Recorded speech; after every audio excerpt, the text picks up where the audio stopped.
대한 의견이 크게 갈리는 미국 대선을 전후해서 정해질 것으로 여겨지죠.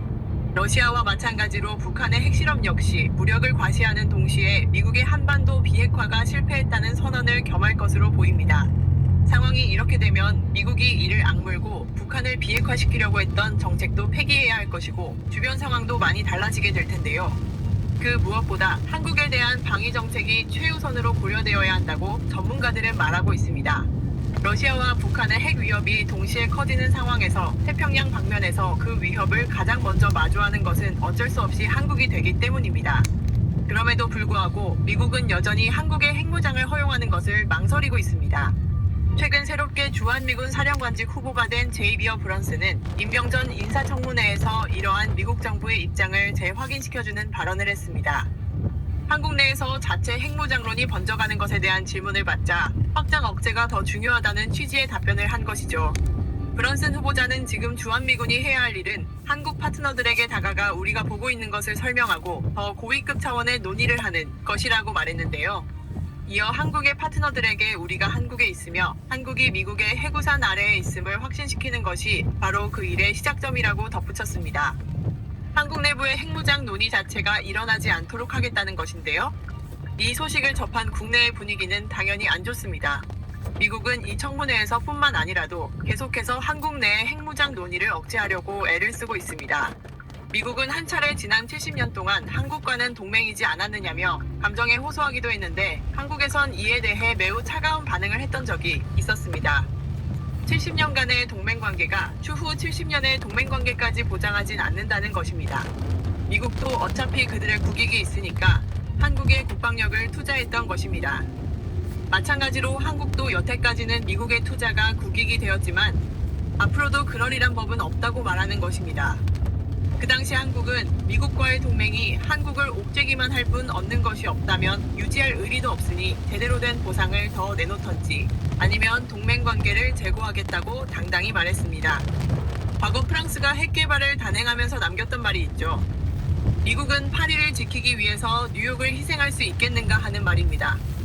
당시 프랑스 대통령이던 샤를 드골은 이 발언 이후 미국의 해구산을 거부하고 자체 핵무장을 선택했습니다. 마찬가지의 논리가 지금도 적용됩니다. 미국은 우크라이나 영토가 그토록 유린될 동안 한참을 수수방관하다가 뒤늦게 지원을 시작했습니다. 과연 한국이라고 다를까요? 미국은 서울을 지키기 위해 뉴욕을 내놓을 수 있을까요? 한국더러 해구산을 신뢰하라는 것은 이제는 공수표나 다름이 없습니다. 현재 대선을 앞두고 있는 미국은 아직까지도 두 후보가 오차 범위 내에서 엎치락뒤치락하며 승자를 가늠할 수 없는 상황입니다. 그리고 불행히도 그중 한 명은 트럼프죠.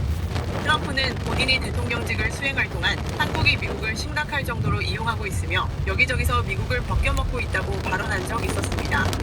또한 국방부와의 회의에서도 미국이 제공하는 안보의 대가로 한국이 뭘 내놓고 있는지를 집요하게 따졌다고 하는데요. 그는 한국이 이만한 혜택을 얻으려면 최소 600억 달러 한화로 약 70조는 내야 수지타산이 맞는다며 과격한 발언을 서슴지 않았죠. 한국의 1년 방위비가 약 46조입니다. 미국에 70조를 쏟을 정도라면 차라리 자체 무장을 화끈하게 하고 말 것입니다. 만약 트럼프가 재선에 성공하게 된다면 그의 발언 수준만큼은 아니더라도 어느 정도의 방위비 인상이 이뤄질 가능성은 충분히 있습니다. 예측 가능한 미래에 대해서 많은 전문가들도 어떻게 대비해야 할지 의견을 나누고 있는 상황인데요. 과거 트럼프 재임 당시 한국이 미국의 방위비 인상에 반대급부로 당당히 요구했던 내용이 다시금 주목받는 이유입니다. 훗날 산업통상자원부의 교섭본부장, 국가안보실 제2차장 등을 맡게 되는 김현종 차장이 2016년 당시 주장한 것이죠. 그는 방위비 분담금이 한국에 있어 매우 핵심적이고 예민한 문제인 만큼 미국이 이 문제를 먼저 건드린다면 한국 역시 미국에게서 핵심적인 반대급부를 챙겨와야 한다고 말했습니다. 그러면서 꼽은 5가지 조건이 있는데요. 핵물질 재처리 허용, 원달러 무기한 통화 스와프, 1단계 위성 발사체 기술 이전, 3,000톤급 핵 잠수함 건조 허용, 미사일 사거리 800km에서 확장이 그것입니다. 하나하나가 큰 무기로 연결되는 중요한 조건들이죠. 이중 미사일 사거리에 관련된 지침은 실제로 폐기되어 현재 한국은 미사일 사거리에 제한이 없습니다. 위성 발사체 기술은 미국으로부터 이전받지는 않았지만 자체 개발이 진행되어 기술을 보유하게 되었죠. 그러는 동안 미국에 지급하는 방위비는 거의 해년마다 늘어나고 있었습니다. 즉 한국은 방위비에 대한 반대 급부를 어느 정도는 챙기고 있었던 것입니다. 그러나 이제 나머지 조건들이 문제입니다. 여기서부턴 미국도 선뜻 내어주기가 힘든 것들만 남았습니다. 특히 핵물질 재처리와 핵 잠수함 건조는 핵무기를 허가하는 일과 다르지 않습니다. 핵물질 재처리가 가능해지면 한국도 핵탄두 제조에 필요한 핵물질을 원전의 핵폐기물로부터 뽑아낼 권리를 얻게 됩니다. 이미 한국은 나사 하나만 조이면 핵을 만들 기술이 있죠. 유일하게 시간을 끌만한 요소는 핵물질을 확보하는 일뿐인데 핵물질을 자체적으로 재처리하게 되면 말 그대로 핵미사일에서 탄두만 떼어 보관해놓고 핵무기 없다고 말하는 수준이 됩니다. 사실상의 핵보유국이 된다고 봐도 무방한 일입니다. 핵잠수함의 경우는 핵폭탄 수준은 아니지만 그 어느 나라라도 두려워할 만한 비대칭 전력을 얻는 일입니다. 한국은 이미 상당한 수준의 잠수함 기술력을 보유하고 있으니 허가만 된다면 잠수함에 핵분열 엔진만 달아서 빠른 시일 내에 완성시킬 수 있죠. 그렇게 만들어진 핵 잠수함은 사실상 무한히 잠영하면서 지구상 어느 나라의 바다에서든 갑자기 나타나 SLBM을 쏟아부을 수 있는 괴물이 됩니다. 한국이 그간 핵무기만큼이나 핵 잠수함에도 사활을 걸어왔던 이유가 있는 것입니다. 미국은 무책임하게 방위비 인상을 입에 담으면서 심지어 트럼프는 그 금액을 무려 70조로 책정하고 있습니다. 만약 미국이 정말 그 정도 수준의 요구를 한국에 해오게 된다면 한국은 앞서 언급된 5가지 조건을 전부 다 받아와도 모자랄 수준입니다. 이러니 오죽하면 미국 내에서도 한국의 입장을 이해한다는 반응까지 나오고 있죠. 한국의 핵무장이 우려스러운 것은 사실이지만 자기들이 한국인이라도 핵을 갈구할 수밖에 없을 것이라고요. 이는 미국 내에서도 그들이 제공하는 핵우산의 효용성을 믿지 않는다는 방증이기도 합니다. 그들이 생각하기에도 자기네 나라가 보복을 무릅쓰고 다른 나라를 위해 핵을 쏴줄 것 같지 않다는 것입니다. 한국은 이런 믿을 수 없는 핵우산 대신 스스로 국제적 위기에 대처할 수 있는 자체적 핵무장이 누구보다도 필요한 나라입니다. 따라서 앞으로도 한국은 미국을 향해 당당한 자세로 국익을 우선하는 태도를 취해야 할 것입니다. 끝까지 시청해주셔서 감사합니다. 지의 답변을 한 것이죠. 브런슨 후보자는 지금 주한미군이 해야 할 일은 한국 파트너들에게 다가가 우리가 보고 있는 것을 설명하고 더 고위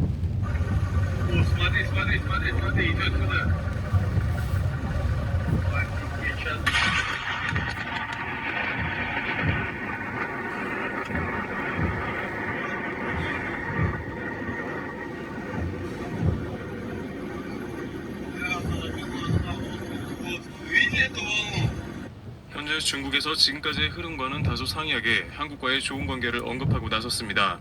관영지 등에서는 한국과 중국은 불가분의 관계이며 양국 관계가 갈수록 좋아진다는 발언도 나왔으며 여기에 엔터업계를 비롯한 각종 산업군에서는 중국의 한알령의 해제도 관측하고 있는 상황인데요. 여기에 중국은 실제 꽤나 구체적으로 한국과 관계를 개선할 의지를 보이고 있다고 합니다. 실제 중국에서 권력 서열 최상위권에 있는 고위층에서 한국의 동반자라며 시진핑 주석의 방안을 암시했습니다. 왕이 부장은 베이징에서 내년 한국의 경주 에이펙에서 시 주석의 방안에 좋은 계기가 됐으면 좋겠다라면서 시 주석이 한국에 방문할 수 있음을 드러냈는데 중국에서 시 주석 방안을 예고한 것은 매우 드물고 실제 시 주석이 한국을 방문한 지가 14년 전이기에 방문이 이뤄질지 귀추가 주목되는 상황입니다. 서열 3위인 자오러지는 중국과 한국은 동반자라면서 한국에 대한 친근감을 드러내면서 이 역시 시 주석이 내년에 방한할 가능성이 매우 높다는 취지의 발언을 전한 것으로 보입니다. 자오로지는 중한관계의 건강한 발전과 평화는 지역의 평화 발전, 번영에 유리하다라고 했습니다. 현재 중국에서 이런 발언이 왜 나왔는지 이유를 알아보고 한국의 반응은 어떤지도 살펴보겠는데 중국 정부는 그러나 뜻밖의 상황에 놀라고 있습니다. 시 주석이 방한까지 하려는 중국의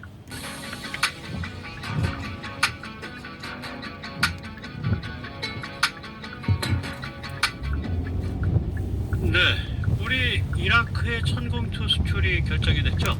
그런데 좀 넓게 보면 이 이라크의 천공투 수출하고 이스라엘의 이번에 감행한 삐삐 폭탄 공격은 동전의 앞뒤면입니다. 오늘 그 같은 사정을 좀 살펴보면요, 이 중동 질서에 이 지진이 일어나고 있거든요. 또 한국이 거기에 상당한 역할을 하고 있는 그런 측면이 있습니다. 이런 흐름이 진행이 되면 결국 중국이 직격탄을 맞고 그리고 북한이 발작하게 됩니다. 오늘 그 같은 이야기를 좀 연관시켜서 살펴보도록 하겠습니다. 이제 천공투가 걸프만의 아랍권 그랜드슬럼을 달성했습니다. 이 걸프만, 이라크가 이제 걸프만에 있는 나라죠. 이게 3조 5천억 원 계약이거든요. 어떤 데선 3조 7천억이라 그러더라고요. 이 걸프만의 아랍권의 큼직한 나라 혹은 좀 힘이 센 나라 꼽으면은 사우디, 그 다음에 유나이티드 아랍에미리트, 그리고 이라크입니다.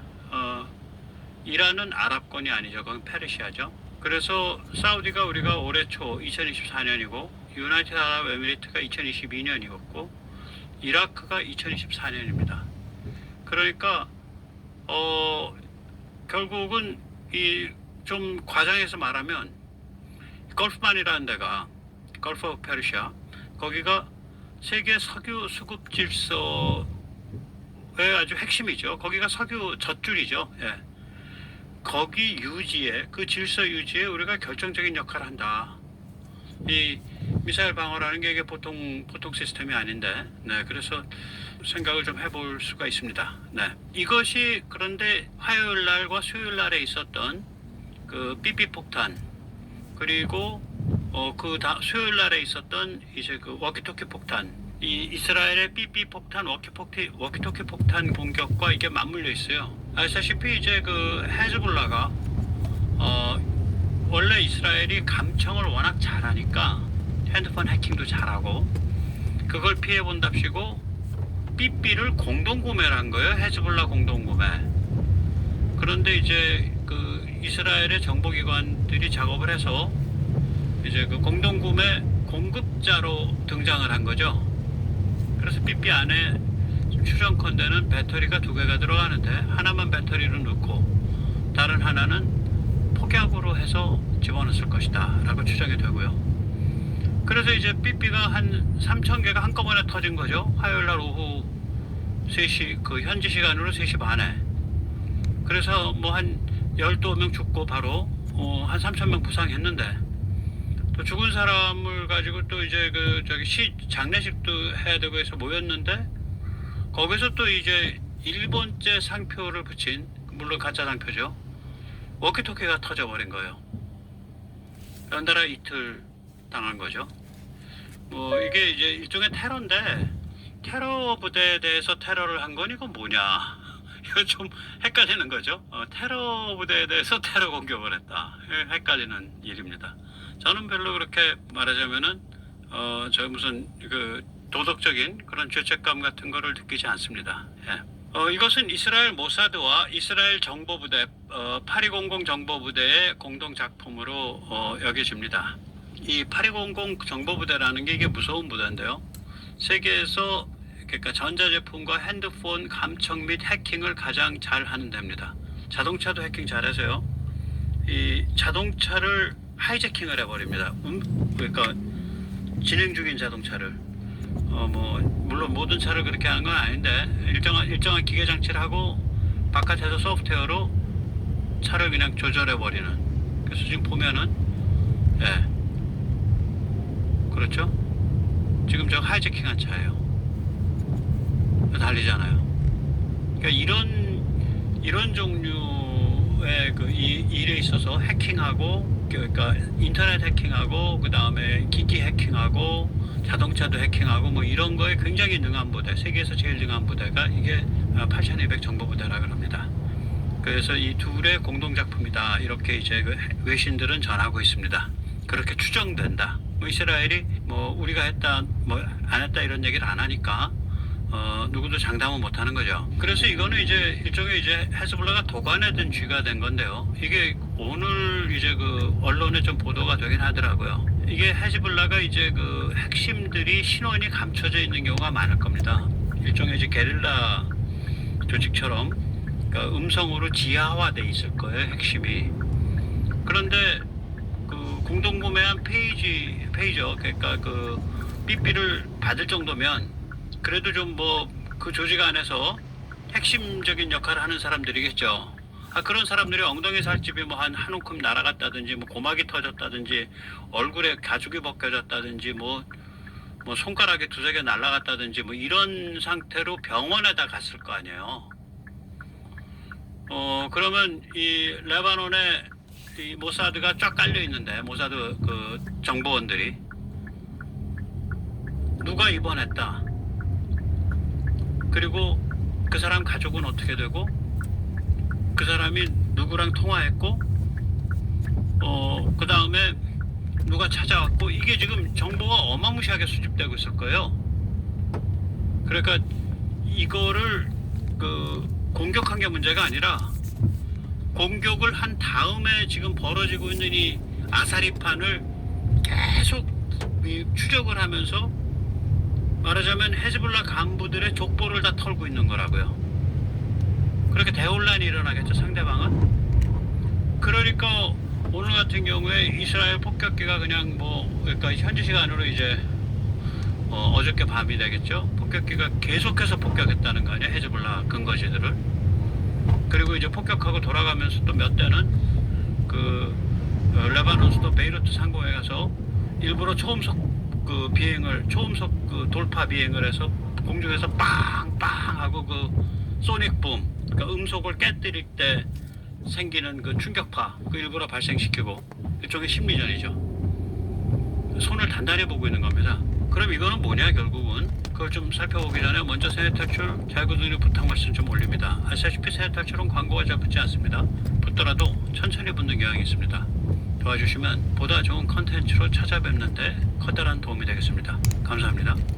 이건 결국 그 헤즈볼라까지 손보겠다. 그래서 전선을 남과 북, 남쪽에는 가자의 하마스, 북쪽에는 레바논의 헤즈볼라, 이 둘을 한꺼번에 손보겠다라고 이제 작전을 두 개의 전선 작전을 시작한 거예요. 여기에 대해서 이제 요아브 갤런트 이스라엘 국방장관이 정확히 그렇게 얘기를 합니다. 그러니까 가자 하마스뿐 아니라 레바논 헤즈볼라도 소탕해 버리겠다는 식으로 얘기를 합니다. 한번 직접 들어보십시오. First of all, the center of gravity is moving north. This means we're shifting resources, forces, and energy in that direction. We haven't forgotten the hostages, and we haven't forgotten our goals in the south. It's our duty, and we're addressing both in tandem.